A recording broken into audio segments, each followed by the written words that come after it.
This is News 25 with Deanna O'Donnell. News 25, local news you can count on. News is brought to you by J.K. Nelson Law. Give them a call, 727-9900. News is also brought to you by Desert View Hospital. You can count on us. Welcome to News 25 here on KPVM TV and Ace Country Radio. Today is Monday, December 5th. Well, a shooting suspect was in court this morning as the victim who is recovering after being shot 5 times was not in court this morning. The family, who says that they were terrorized last month on Pahrump South Side by a man they say opened fire on their vehicle this morning. Benjamin Talbot stood before Judge Robert Lane this morning on attempted murder charges. Benjamin Talbot appeared before District Court Judge Lane for an arraignment hearing today in Pahrump. In court was Chief Deputy DA Brad Richardson and Woodwright law attorney Matthew Seibert, who appeared virtually. Talbot was arrested after a shooting and a police pursuit that took place in Pahrump on November 3rd of this year. According to the Nye County Sheriff's Office declaration of arrest, deputies responded to a call for service at the intersection of South Indian Reservation Road and Turner Boulevard in Pahrump. Dispatch advised that the male had been shot in the neck and back. The female then called police and stated that the male had shot into their vehicle and her husband. Sheriff's deputies were able to locate the suspect vehicle, described as a gray SUV, and engaged in a pursuit. Deputies stopped the SUV with the help of Highway Patrol, and the driver was identified as 30-year-old Benjamin Talbot. He allegedly threw out 2 loaded shotguns out of the car at that time. During the search incident to arrest, Talbot stated he had narcotics on him and admitted to deputies to using methamphetamine, and he hadn't slept in approximately 5 days. According to the police, Talbot deliberately shot approximately 2 rounds into the victim's vehicle and then rammed his vehicle into the victim's vehicle, causing that vehicle to spin on the roadway on Mance Road. There were 4 individuals inside the vehicle. A 9-year-old sustained a shrapnel wound to his face. A 13-year-old sustained gunshot shrapnel wound to his right forearm. A 68-year-old male sustained a gunshot wound to his upper back and neck, and a 68-year-old sustained a shrapnel wound to her right eye and back of her head. The female victim told News 25 that her husband was shot 5 times. Talbot's attorney Matthew Seibert stated on November 5th of this year, his client appeared in Pahrump Justice Court, who ordered a competency evaluation. Seibert advised Judge Lane that he was waiting the evaluation report to be completed, in which Chief Deputy DA Brad Richardson did not object for the evaluation to be completed. Judge Lane agreed with the evaluation and ordered a status check hearing for Talbot to return to District Court on February 2nd, 2023 at 9 a.m. The exams doesn't make the determination on competency, but it's a status check to see how things are moving along. Anything else? No, Judge, do we want to formally enter our not guilty plea and we have a reading at this point? No, we'll set it for a status check. Well, Prairie Fire today announced the successful completion of its acquisition of Front Site from Chapter 11 bankruptcy, which is the first step in creating the home of the American shooting here in Pahrump, Nevada. The plan to purchase the business was approved by the United States Bankruptcy Court on November 18th of this year. Effective immediately, Prairie Fire will take over operations from the former Front Site facility just south of Pahrump, Nevada. Now granted its initial access to the business, Prairie Fire will implement a 4-month transition plan. During this transition period, the pre-existing training classes will continue for all legacy Front Site members under the recent fee structure and online scheduling. In spring of 2023, the company will launch Prairie Fire Nevada through its grand opening event, where it will unveil the initial phase of the business, which will include 3 core offerings and open its membership program. Prairie Fire Nevada will center around world-class training with its Q Academy training curriculum, thrilling specialty shooting experiences designed by elite military veterans, and a friendly competition series open to all levels of shooters. The development of Prairie Fire Nevada is a long-term activity, and future phases will include further range development, introduction of additional gun ranges, including shotgun and helo shooting, a member clubhouse, gun storage and gunsmithing services, dining options, and eventually lodging via its sister company, Stagecoach Outpost. Prairie Fire Nevada aims to deliver to everyone passionate about shooting sports the very best training, experiences, and competitions typically only available to military and law enforcement heroes, they say. Prairie Fire Nevada will be a community for all those interested in developing their skills and seeking new adventures in a fun and safe environment. Of course, we'll keep you posted on Prairie Fire. Police investigate what caused a collision on Friday night at the intersection of Basin Avenue and Highway 160. All occupants declined to be transported from a two-vehicle crash that occurred on Friday night on Basin Avenue and Highway 160. Nevada Highway Patrol is conducting the crash investigation. Both vehicles sustained major damage. The crash occurred between a Mustang and a red SUV. Nye County Sheriff's Office deputies, Nevada Highway Patrol, Pahrump Valley Fire and Rescue, and Nye County Sheriff's Office auxiliary units arrived on scene. The Mustang also had a secondary crash into a light pole following the initial crash. Traffic was diverted around the scene during the investigation and cleanup. And it appears a pickup truck traveling on the wrong side of the roadway caused two vehicles to go off the road. One of them hit a power pole over the weekend.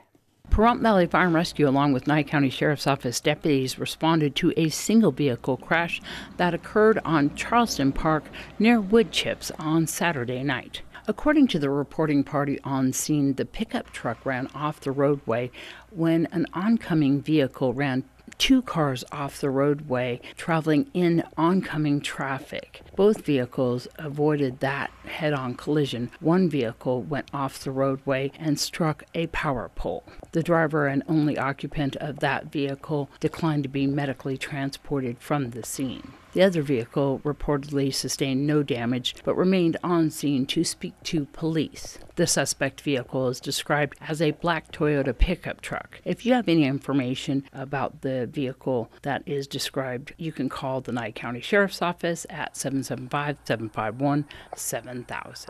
And a crash at Game Bird and Pahrump Valley Boulevard required response from police and medics on Friday night. One person was transported by ground ambulance via Pahrump Valley Fire and Rescue as a result of a two-vehicle crash that occurred on Friday night on Game Bird and Pahrump Valley Boulevard. How the crash occurred is under the investigation of the Nye County Sheriff's Office. The crash was between an SUV and a red pickup truck. The SUV also had a secondary collision with a perimeter fence next to the Catholic Church on Game Bird Road. Nye County Sheriff's Office deputies also diverted traffic around the crash scene during the investigation and cleanup. And more local news, including a scam report after this break. You're watching News 25, the most recognized and farthest reaching local news in Nye County. News 25, local news you can count on. This segment of News 25 is brought to you by Lisa Spahitz and Mike Plasmeyer at Country Financial Insurance. Auto, home, life, and commercial. 775-727-8920. Also brought to you by Battleborn Financial. Investing and health insurance made easy. Off Pahrump Valley in Calvada. Welcome back. Well, fire crews were able to contain a shed fire over the weekend on Leslie Street. How the fire started is under investigation. Pahrump Valley Fire and Rescue and Nye County Sheriff's Office deputies were dispatched to a fully engulfed shed fire on Leslie on Saturday night. Upon arrival, they found a wooden shed that was fully engulfed, that was in close proximity to the main structure and a vehicle at a residence. Firefighters were able to contain the blaze to the original point of origin and able to protect the main structure and the vehicle. How the fire started is under the investigation of Pahrump Valley Fire and Rescue. There were no injuries reported as a result of this fire. Well, there's some scams that have been posted on some Facebook pages recently, and the Nye County Sheriff's Office posted one over the weekend. These have become more and more common. The one that they are talking about is involving a hit and run of a toddler. This is a scam, and this is not legitimate. Often scammers post scams like this, and they get substantial shares and comments, and then edit the post or something else and use the traffic traffic to benefit themselves. Please don't share or support these scams or post at all. They have no such incident happening like this. These are, you can see certain clues that these are not legitimate, including that they will usually be on things like these garage sale sites, and it will be a person that doesn't live here in town.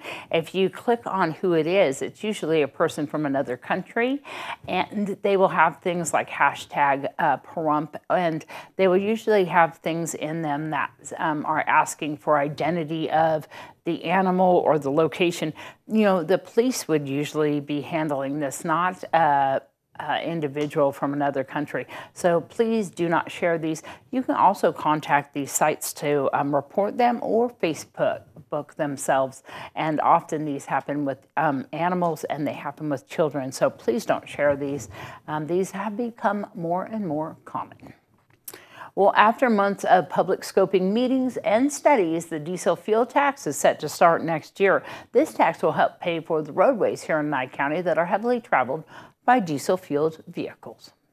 Recently, at the Board of County Commissioners meeting, there was discussion on adopting a diesel fuel tax to help pay for road construction in Nye County. And our department is driven on sales.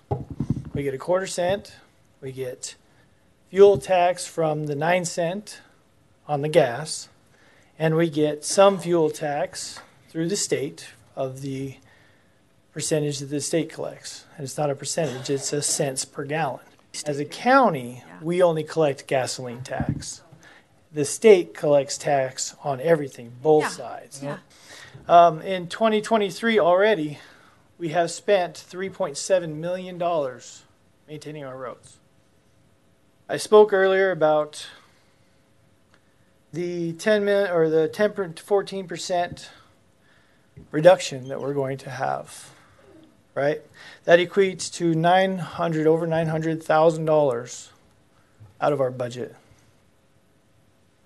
I understand that the diesel tax is not a whole lot of money, but it'll eat up quite a bit of that downfall. So if we lose $900,000, that's going to come directly out of what we can do and what we can do on the roads. And of course, we all realize that those that are driving diesel vehicles are making the biggest impact. I mean, Correct. If they're 100%. heavy equipment. And they're not paying anything in At county all tax. In county tax. You're just not going to get the roads maintained if we don't have the funds to maintain them. Do we vote for this and say, do we want to move in that direction and impose that tax? Because, again, it's a tax, and we're not trying to just do that to the people, but I'm also about it being fair. All right, I'm making a motion to draft an ordinance to impose a 5 cents tax that begins January 2023. Can I speak? On special fuels. Aye. The board's aye. I will vote to have the discussion and bring it back. Yeah. I don't have a problem getting an ordinance in place, so I'll vote aye. Well, Avery Sampson and her dad Scott are at it again. They're collecting bikes for Christmas and have already reached their goal on their 3rd year. Avery collects bikes for the less fortunate here in town and donates them. My bicycle project that I do every single year for Christmas, it started back in 2020 because I wanted kids to be able to have exercise without having the risk of getting infected by other people during COVID. They can donate bikes to our GoFundMe, the Avery Project 2022, or contact us at the Avery Project 2022 at gmail.com.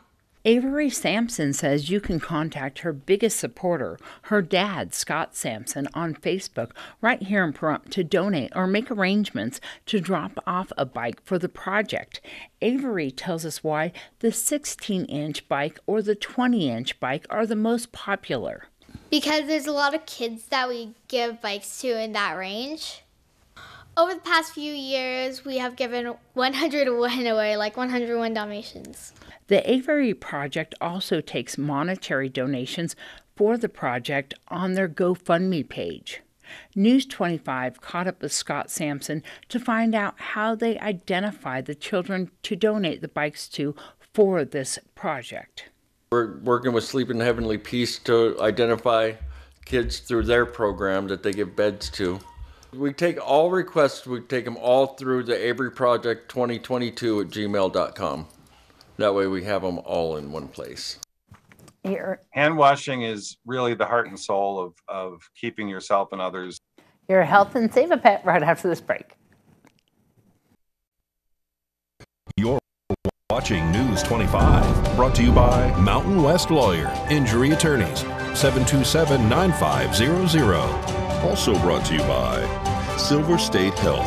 Visit silverstatehealth.org or call 702-471-0420 for an appointment. News 25, local news you can count on. Well, guess what week it is? It's officially Hand Washing Awareness Week, which is a time set aside each year to remind people about the importance of good hand hygiene. Hand washing is really the heart and soul of keeping yourself and others safe and free from infections during the cold and flu season. That's been the case for years. So even before there was such a thing as COVID-19, we always encourage people to wash their hands.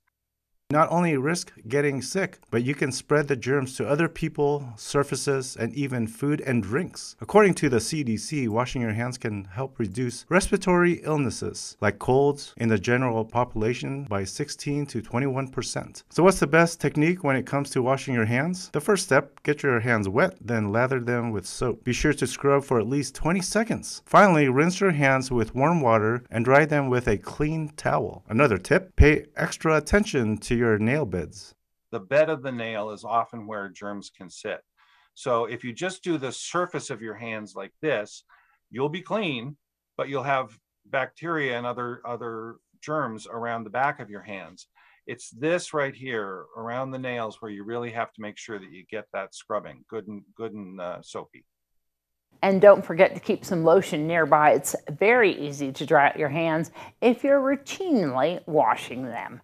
And you know, there's so many kittens available right now at Never Forgotten Animal Society, and Banshee is just one of them available right now. Pat Lemming tells us all about it. Today's Save a Pet segment is made possible by Realty Executives in Action. Put the team at Realty Executives in action for you. Hey everyone, I'm Pat with Never Forgotten Animal Society, and with me is Banshee.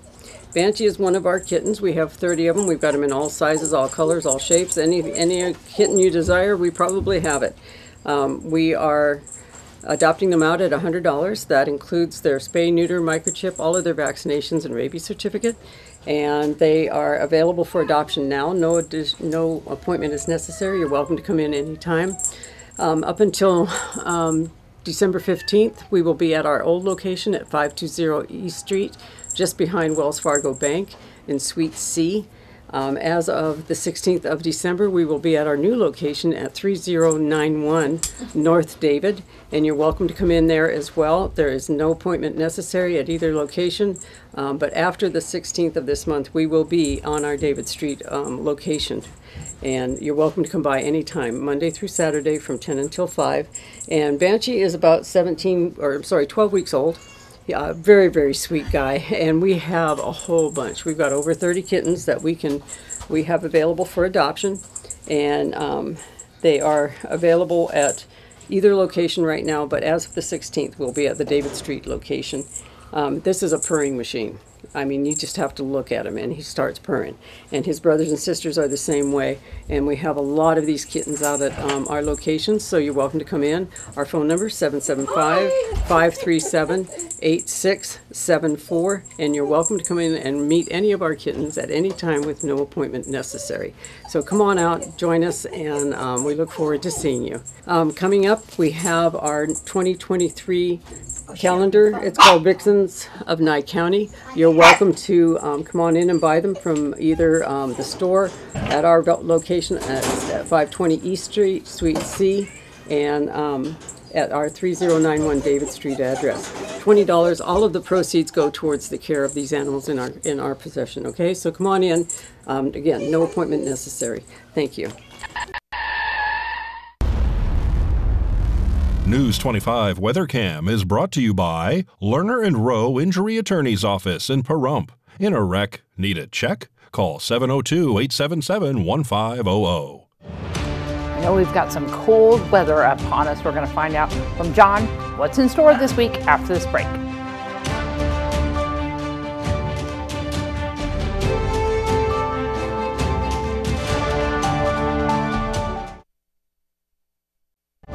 News 25 weather is brought to you by Dairy Council of Nevada. The splash of cream in your coffee, the dollop of sour cream on your burrito, the melted toasty cheese on your pizza.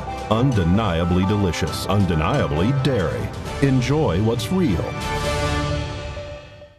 Happy Monday. It's John Kohler from the KPVM Channel 25 Weather Studios. Great to see you on a Monday. Can you tell I'm faking it till I make it? Yes, I am. Look at Fernley, 49 degrees. Brr. Fallon, about 50. Carson City saw 45. That was the cool spot today. 46 out there in Tonopah. You just missed it. Goldfield at 47 felt pretty good. 56 out there in Beatty. And in Amargosa and in Las Vegas, 59 degrees. Who wins the over-under? Hot Spot Award goes to Las Vegas. Death Valley saw 72. And here in the Paradise Front, wasn't too bad either. It's 54 degrees currently. 58 just a little bit earlier. So we took number two. Number two tries harder. Southeasterly winds 10 miles per hour this morning, starting with the day at 6:40 a.m. and a beautiful sunrise, and it's set this evening at 4:28. How we miss it. And heading for a low tonight of 35 degrees. Getting a little frosty tonight. 66% humidity. Does that smell like some rain perhaps? Look, yes, and there it is. 15% chance of rain tomorrow. It's going to be cloudy for the rest of the week, but no real chance of rain until about Sunday, and then a 17% chance. And that temperature range is staying pretty steady in the low 50s throughout the week. And actually, looking at the extended forecast the next 2 weeks is what we are looking at. And so late in the week, look at that. When the temperatures get down to 31 degrees on the low end, it's going to be icy in the mornings. Going to be icy late at night. Watch out for that. Something to think about. All right, back to the desk. Here's Deanna. All right, got Tommy here. Can't wait to see what's going to happen over the weekend with that 31 degrees. Maybe we'll get some snow, huh? All right, we're going to see you back here tomorrow night. I'm Deanna O'Donnell. This is Tommy. Good night.